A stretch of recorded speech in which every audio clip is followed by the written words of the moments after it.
Muy buenas noches, bienvenidos al calor de la campaña. Estamos avanzando hacia el 8 de marzo, ya cada vez estamos más cerca de las elecciones del Congreso, las elecciones legislativas, que son la cita más importante de ese 8 de marzo. De la mano, por supuesto, de las consultas interpartidistas, pero hoy queremos concentrarnos y para eso tengo una invitada muy especial que conoce perfectamente cómo funciona el Congreso, qué es lo que le falta un poco a ese proceso electoral en el Congreso, pero sobre todo a los ciudadanos para que podamos tener como una cercanía y una valoración de lo que significan estas elecciones, que son sin duda uno de los más importantes. Estamos eligiendo a los senadores y a los representantes del poder legislativo, uno de los poderes, obviamente, de los tres poderes esenciales en este Estado de Derecho. Tenemos la elección del presidente de la República el próximo 31 de mayo, la primera vuelta, 21 de junio la segunda vuelta, pero tenemos el Congreso de la República el 8 de marzo y por eso Mónica está aquí. Gracias por estar acompañándonos. Mónica Pachón sabe mucho de esto del Congreso. ¿Cómo está viendo este camino? Creo que hay como una sensación de que todavía todo este protagonismo de las consultas le está quitando tal vez espacio a la importancia de esta elección del Congreso. Gracias por estar aquí. Muchas gracias por la invitación. Yo creo que el Congreso de la República es fundamental, pero el problema es que desde que tenemos estas consultas interpartidarias tenemos un foco en las consultas y no en el Congreso. No que hemos tenido foco en el Congreso alguna vez, porque sí, el Congreso de la República, esa elección es extraña, ¿no? Es una elección, en este momento tenemos más de 3.000 candidatos entre Senado y Cámara, es una elección altamente personalista, con una circunscripción nacional, una circunscripción departamental y además circunscripciones especiales. Entonces es una elección muy compleja y es mucho más fácil que la gente se entere pues de la elección presidencial o de las consultas que de Congreso. Pero sí, pero también es verdad que en realidad lo de las consultas en las regiones, sobre todo, y cuando la clase política se mueve, se mueve o se está moviendo en todas partes del país para elegir sus senadores y sus representantes. Incluso en algunas zonas dicen, esto de las consultas aquí no es importante. Es verdad. Mónica Pachón, además, hay que decirles, decana de la Universidad de los Andes, de una facultad de diseño e innovación. Coordinadora del doctorado en gestión de la innovación tecnológica, es un doctorado muy interesante, tiene 3 facultades, sí. Ajá. Mira que es interesante lo que dice sobre las elecciones pues en los niveles departamentales para Congreso. ¿Por qué? Porque los congresistas son fundamentales para elegir el poder local. Es decir, después de las elecciones presidenciales vienen las elecciones de gobernadores y alcaldes. Y ahí es donde los congresistas son protagonistas, claro, y quieren tener su poder legislativo para poder efectivamente influir en las elecciones locales. Entonces, si vemos el partido de la U, el partido liberal, el partido conservador, son esos partidos que siempre están súper presentes en el Congreso, pero que no tienen candidato presidencial. Entonces, ahí hay una conexión entre la región y la nación, son los congresistas y ellos quieren ser protagonistas en esa elección, pero también eso tiene sus problemas para la elección presidencial. Y ha cambiado, porque realmente, por ejemplo, en las consultas no hay congresistas, perdón, no hay precandidatos de esos partidos. Y podríamos detenernos aquí si queremos mirar el hemiciclo, cómo está hoy conformado el Congreso de la República y qué es lo que se va a elegir y qué es lo que se va a cambiar. Este es el Senado de la República, 108 curules, hay que recordar que son 103 curules y teníamos las 5 curules que se acaban este año, digamos en este periodo, porque eran las 5 curules que correspondían al movimiento Comunes, que fue producto del Acuerdo de Paz, 5 curules que recibieron, digamos, este grupo armado después del Acuerdo de Paz, pero que hasta este año tienen esa curul, entre comillas, garantizada o reservada y ahora en adelante tienen que buscar los votos. Ese panorama del Partido Liberal con 13, del Partido Conservador con 15, del Partido Centro Democrático con 13, Cambio Radical con 11, el Partido de la U con 10, el Pacto Histórico allí con 10, el Partido Verde con 8, Colombia Humana 5, que se suman, por supuesto, a las mayorías del gobierno de Petro. Puede cambiar, tenemos allí 3 de En Marcha y 3 de Mira, también 4 del Partido Maris. Esta conformación es muy importante para lo que está pasando hoy en las regiones. Sí. ¿Por qué y qué puede cambiar, Mónica? Pues mira que es importante entender que en este momento el gobierno tiene un candidato que se lleva del 30 al 33% de la intención de voto. Iván Cepeda. Iván Cepeda, que además tenía esta estrategia, ¿no? La misma estrategia del presidente Petro, en donde se votaba las tres, ¿no? En lista cerrada. Sí. Entonces, ahí hay un arrastre del candidato que va naturalmente a las listas del pacto histórico, entonces vamos a esperar que ese número se incremente en el tiempo. Ahora, también tenemos otro fenómeno que es el de la reelección, ¿no?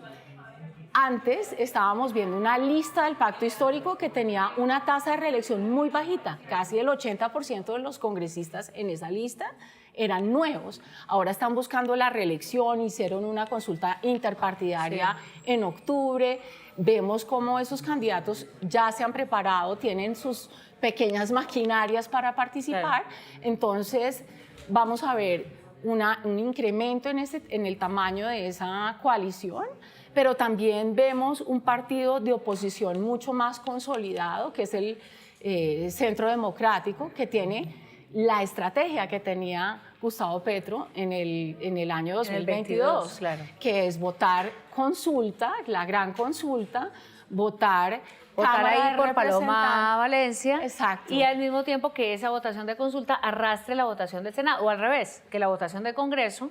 Que ¿no? La votación de Congreso le ayuda a la consulta. Y viceversa, porque al final lo que tratan de crear ahí es un momento político. Imaginémonos un minuto, estos partidos o estos candidatos sin candidato presidencial, pues ellos hacen su campaña, tienen, digamos, sus eventos de campaña, pero no tienen un futuro más allá. Y esa es parte del juego, ¿no? O quedan electos o no, o quedan elegidos o no, y hasta ahí llega su proselitismo, que es todo este proselitismo, la actividad en la que permanentemente los candidatos están llamando a los barrios, a los líderes comunales, a salir a las reuniones. Si eso no está motivado por una candidatura presidencial después, por eso es que después del Congreso de pronto mucho proselitismo se apaga. Pero se apaga hasta la segunda vuelta. Ya. Porque lo que va a pasar siempre es que en primera vuelta, y hemos tenido ese fenómeno, ¿no? Donde en la primera vuelta tenemos un resultado y se cambia el resultado en la segunda vuelta. En la segunda vuelta, claro. ¿Por qué? Porque en la primera vuelta la gente vota, pues tenemos una gran fragmentación partidaria, tenemos muchísimos candidatos, pero ya cuando tenemos los dos candidatos finales, esos congresistas se vuelven a activar, especialmente aquellos que han sido reelegidos varias veces, que tienen unas máquinas electorales potentes a nivel regional. ¿Y que se reactivan para qué? Pues para elegir para poder estar del lado del presidente. Exacto. Y a intentar ganar y por tanto quedar en la línea de todo lo que significa tener gobierno, es decir, estar justamente en una coalición que supuestamente se logrará después de mayorías en el Congreso. Volvamos un poquito a lo que está pasando en las regiones, Mónica. La gente ve que están haciendo proselitismo el senador X, el senador Y, el partido X, el partido Y, que hay una cantidad de dinero circulando, que hay unas empresas electorales funcionando y que independientemente del departamento en el que esté, hay costumbres políticas ligadas de alguna manera a cada región del país. ¿Qué es lo que, según los estudios, ustedes que lo conocen bien, pasa en las regiones, en los pueblos, en los municipios, con esas clases políticas, digamos, tradicionales que normalmente se activan para elegir Congreso? ¿Qué es lo que estamos viendo? Porque los congresistas tienen su propia dinámica y los ciudadanos lo ven, pero siempre hay necesidad de decirle, mire, lo que usted está viendo está pasando por esta razón. Es interesante porque en el nivel regional o en el nivel departamental, que no es capital, ciudad capital, vemos una división de miembros del Congreso en provincias, ¿no? Entonces ni siquiera es todo el departamento, ni siquiera los senadores hacen campaña en todos los departamentos porque es prohibitivo, es demasiado costoso. Claro. Entonces lo que hacen los partidos es dividirse en provincias, en lugares con alcaldes, con concejales, con este tipo de poderes políticos más locales, y van a hacer ese proselitismo que les va a ayudar a llegar a gobierno nacional. Acordémonos que la mitad digamos, de la estructura de gobierno, el core, digamos, la espina dorsal de un gobierno es cómo se transfiere la plata a los municipios y departamentos. Y se hace a través de muchos, pues lo que sabemos del lobby, llamémoslo así, sí, de los congresistas. Claro, digamos, los congresistas son los que tienen la entrada a hablar con el ministro, la entrada al Ministerio de Hacienda, que es, como hemos visto, de una forma escandalosa, también... la bolsa de recursos. La bolsa de recursos que se usa y se abusa. Pues un poco el ex vicepresidente Germán Vargas Lleras hablaba de esos cupos indicativos que son una cosa difícil de digerir cuando uno es ciudadano, porque uno se imagina que la política pública debería estar distribuida objetivamente a partir de unas necesidades, sí, ¿cierto? Claro. Pero cuando esa distribución está muy influida por las fuerzas políticas, entonces uno se da cuenta que hay legisladores que están ahí para conseguir recursos del gobierno nacional y hay otros legisladores que están ahí para hacer política nacional. Entonces, son fáciles de descubrir, porque si tú llegas a comisión primera, donde llega el 33% de los proyectos que son más importantes en términos nacionales, sí, ahí están esos legisladores que quieren ser presidentes, Paloma Valencia, María Fernanda Cabal, están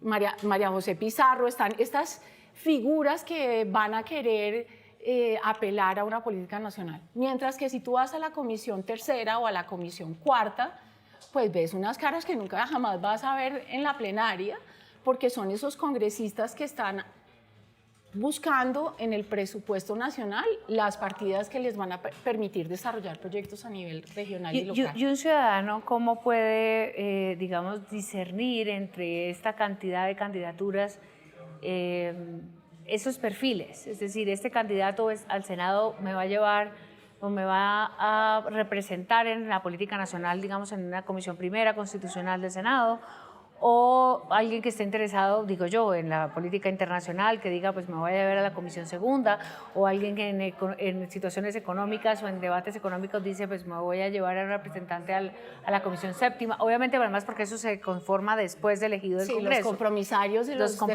los es después, pero esa... realmente al ciudadano, ¿qué es lo que le tiene que importar de elegir un congresista? Perdón que la pregunta sea tan básica, pero realmente, a veces dice, pues pero yo elijo un senador, ¿para qué? Pues yo creo que cada ciudadano tiene derecho a elegir el senador que quiera. Si yo vivo en un departamento y en un municipio alejado del centro del país y creo que las obras públicas y una carretera puede cambiar mi vida y la estructura de mi negocio, pues entonces voy a votar por una obra pública y voy a defender ese congresista porque la política nacional no me importa tanto, es decir, los derechos sexuales y reproductivos de las mujeres, pues me parecen importantes, no tengo ni idea, porque lo que me está importando en ese momento... Es mi senador, el senador de mi barrio o de mi pueblo o de mi ciudad para elegir mi carretera y mis intereses. Y hay pues, ciudadanos que están muy interesados en ciertas políticas públicas en donde, por ejemplo, si les interesa la seguridad vial, entonces van a buscar legisladores que están con un modelo de ciudad, con un modelo de pensar en intermodalidad, que son términos muy sofisticados para un votante, sí, pero que además no es lo único que discute el Congreso. Yo creo que la mayoría de los colombianos deberíamos buscar en un congresista una persona que tenga ambición y que tenga capacidad de decir no y enmendar proyectos del Ejecutivo, que eso es lo que hace el Congreso poderoso. Ya. Es decir, a la gente le puede interesar alguien que haga control político al gobierno y que signifique una gestión legislativa en procura, digamos, del bien común y no del bien específicamente del Ejecutivo, a pesar de que el Ejecutivo pueda presentar, por supuesto, proyectos en función del bien común, pero que pueda tener esa disertación. Hablemos un poquito de la Cámara de Representantes, porque estamos hablando del Senado, que, por cierto, ¿a usted le gusta la circunscripción nacional o usted quisiera volver a ese Senado un poco menos ambicioso de...? A mí me encanta la circunscripción nacional. ¿Sí? Tengo que decir que soy una gran fan, porque la circunscripción nacional le da sentido programático a los partidos. Y lo vimos en esta legislatura y en las pasadas legislaturas donde en Cámara de Representantes los proyectos pasaban derecho. ¿Por qué? Porque la Cámara tiene una tasa de reelección muy bajita. Es decir, los congresistas no tienen experiencia legislativa, son primíparos en ese mundo y muchos no les interesa la política nacional, mientras que los senadores tienen una tasa de reelección mucho más alta, quieren reelegirse y tienen un conocimiento de política nacional más fuerte, lo que hace que un proyecto que llega a Cámara de Representantes y pasa fácilmente, en Senado hay una discusión técnica mucho más fuerte. ¿Qué tan serio? Porque se vuelve también lugar común. ¿Y puedo decir otra cosa? Claro. Sacan más votos. Los senadores, por la circunscripción nacional, requieren pero a la gente le supone una sospecha que un congresista de Córdoba o del Atlántico saque votos en el Putumayo o en el Caquetá. ¿Qué sentido tiene eso? Porque normalmente lo que se dice es se fueron para allá a comprar votos, sí, porque necesitaban. La circunscripción nacional cumple el objetivo de que haya de verdad un senador con talla nacional para que desde el Caquetá o desde Putumayo o desde el Valle del Cauca voten por alguien de La Guajira o alguien de Norte de Santander. Entiendo el cuestionamiento, yo también me lo hago, pero ¿sabes qué? La verdad es que para mí un senador de 80.000, 100.000, 200.000 votos es un senador que representa muchísimo mejor los intereses de la nación que un representante a la Cámara que saca 10.000. Ya. Ahora, el sentido de la representación territorial de la Cámara es importante, pues porque los territorios nacionales que están alejados y que tienen una densidad poblacional, es decir, muchos menos habitantes, sí, pues tiene sentido, pero hombre, o sea, una persona que saca 120.000 votos contra una persona que saca 12.000 votos, claro, pues tiene un electorado detrás muy distinto y yo creo que el Senado representa las ciudades y el 80% de las personas vivimos en ciudad. Vivimos en ciudad en Colombia, sí. Miremos un poco la conformación de la Cámara, que no nos hemos tampoco detenido mucho en esto, pero en la Cámara hay 188 curules y están más o menos los mismos partidos con algunas cosas particulares. Por ejemplo, la CITREP, que son las circunscripciones especiales de paz, que han creado mucha expectativa, digamos, entre el cumplimiento del acuerdo de paz y la realidad territorial que muchas veces han hecho, como ya lo denuncian también informes periodísticos, pues están en manos de algunos de los grupos armados, porque están allí en los territorios y se quieren apropiar también un poco de esos recursos. Pero por otro lado también es verdad que representan pues a ese país donde hay las víctimas, etcétera. Esa es una parte. Y la otra es, a mí me llama la atención cuando recientemente hablaba con Mónica Pachón, nos decía, pues es que muchos de los que llegan a la Cámara ni siquiera tienen lo básico que deben aprenderse o deben saber una persona cuando se quiere hacer congresista. Y es ese deber hacer, ese saber hacer de las leyes, los pasos, lo mínimo que significa pues, un proyecto de ley o una enmienda o una reforma constitucional o un acto legislativo. ¿Cómo podemos echar una mano también para que los ciudadanos tengan la idea de decirle a sus congresistas o de exigirle a sus congresistas un mínimo de conocimiento, porque es que los van a representar en un órgano tan importante como el legislativo? Yo creo que algunas veces privilegiamos la representación identitaria. ¿A qué me refiero con eso? Me refiero a que las personas estamos privilegiando el ser mujer o tener una política pública como bandera, pero a veces se nos olvida la hoja de vida de ese representante o congresista. Las lógicas, yo no sé si algún ciudadano ha vivido la pesadilla de ir a una junta de vecinos o a la junta de propietarios de un edificio que tenga 70 personas y se dé cuenta del infierno que eso puede llegar a ser.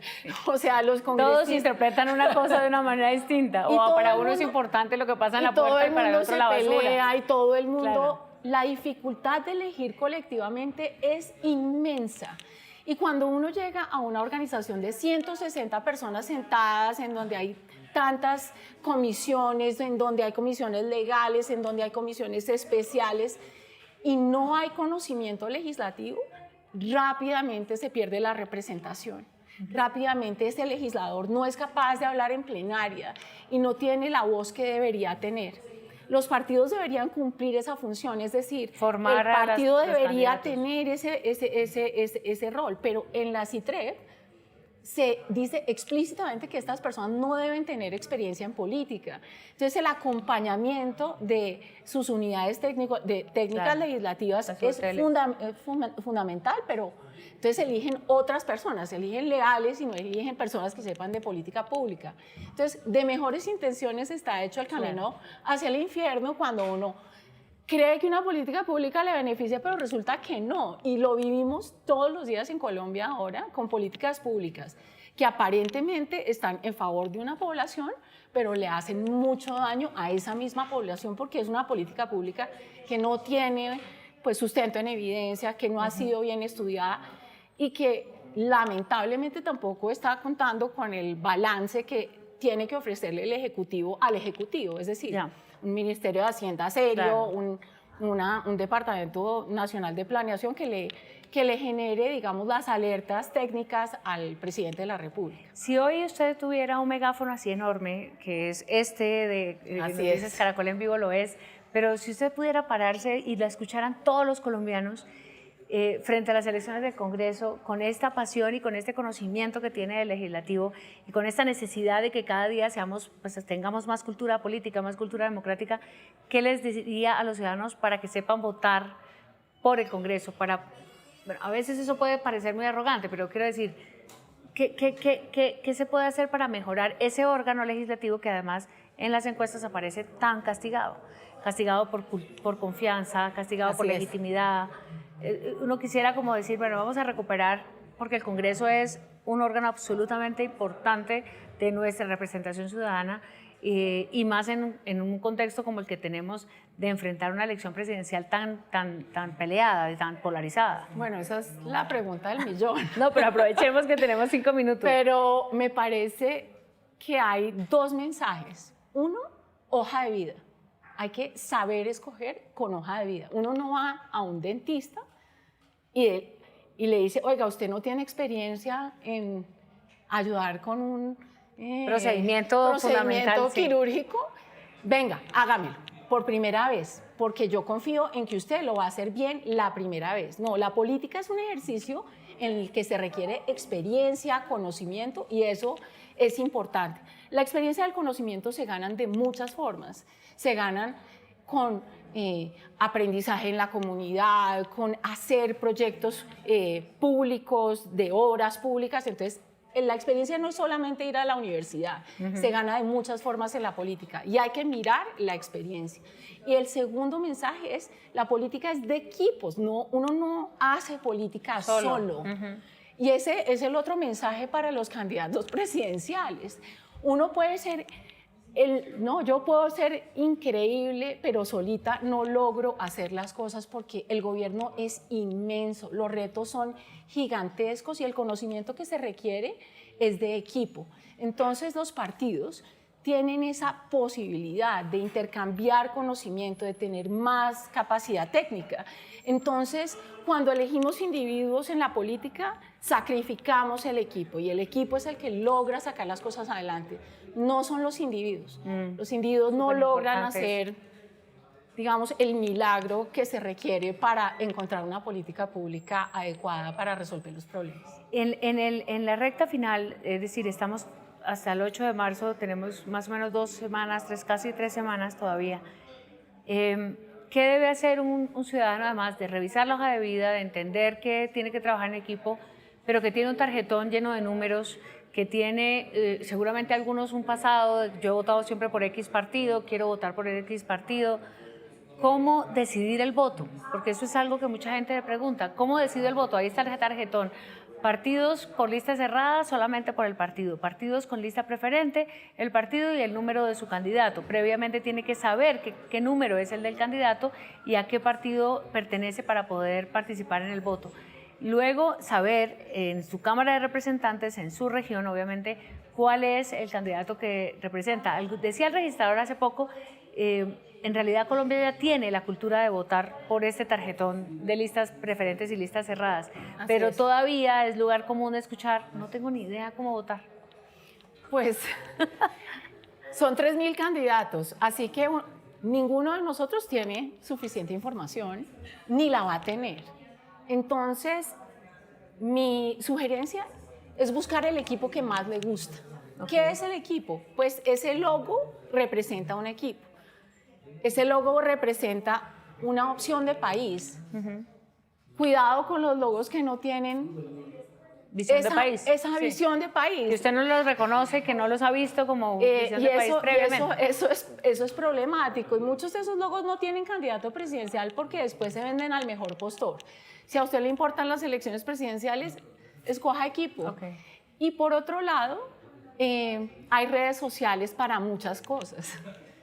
Pero los medios de comunicación, como este y como otros, nos traen información un poquito más curada, que no es solamente el video de TikTok, en donde estamos eligiendo el candidato más divertido o el mejor candidato. Debemos elegir los mejores gobernantes, los mejores legisladores. Entonces, tratar de buscar esas fuentes de información que nos dan información sobre qué han hecho, sí, ¿cierto? Sobre qué han hecho y lo que han hecho nos puede dar una pista sobre lo que van a hacer. Y de alguna manera a quién van a acompañar. Y los que no han hecho, ¿no? Por favor. Que no han hecho nada. Es decir, los que llegan al Congreso de la República sin haber hecho absolutamente nada de política y han hecho otras cosas, también hay que mirarlos porque no sabemos cuáles son los límites de esa experiencia. Y con eso además, pues una alarma, ¿no? En el sentido de que vienen a improvisar y quién sabe hacer qué, que les diga quién. Entonces, pues, ahí los jefes no son ellos. Exacto. Esos votos de pronto no son de ellos, sino son votos de quien los hizo elegir. Entonces, ahí esa maravilla que es la representación de los legisladores con sus electores para hacerle contrapeso al Ejecutivo se pierde. Claro. Entonces, pues todos estos temas, todas estas inquietudes, todas estas sugerencias vienen de la mano justamente de una experta que viene revisando el Congreso desde hace muchos años y que también en este espacio del calor de la campaña queremos acompañarlos para, sí, es verdad, la campaña es compleja, es verdad que la política a veces parece aburrida, es verdad que parece más de lo mismo, más de estos congresistas que nos están metiendo por los ojos sus números y algunas veces también están apelando a caminos ilegales, comprar el voto, etcétera. Pero es verdad sobre todo que la democracia está también en las manos de los ciudadanos. Muchas gracias, Mónica. Vamos a pedir que nos acompañe, ¿verdad? En este espacio del calor de la campaña de aquí a que se den las elecciones legislativas del 8 de marzo, pero también en ese camino a la primera vuelta y seguramente a la segunda vuelta presidencial, porque estamos en el 2026, que es un año decisivo para la democracia en Colombia. Ustedes lo saben y por eso aquí en el calor de la campaña los estamos acompañando con un lenguaje tranquilo, relajado, en donde la campaña y la política puede ser también entretenida. Muchas gracias, buenas noches. Gracias, Mónica.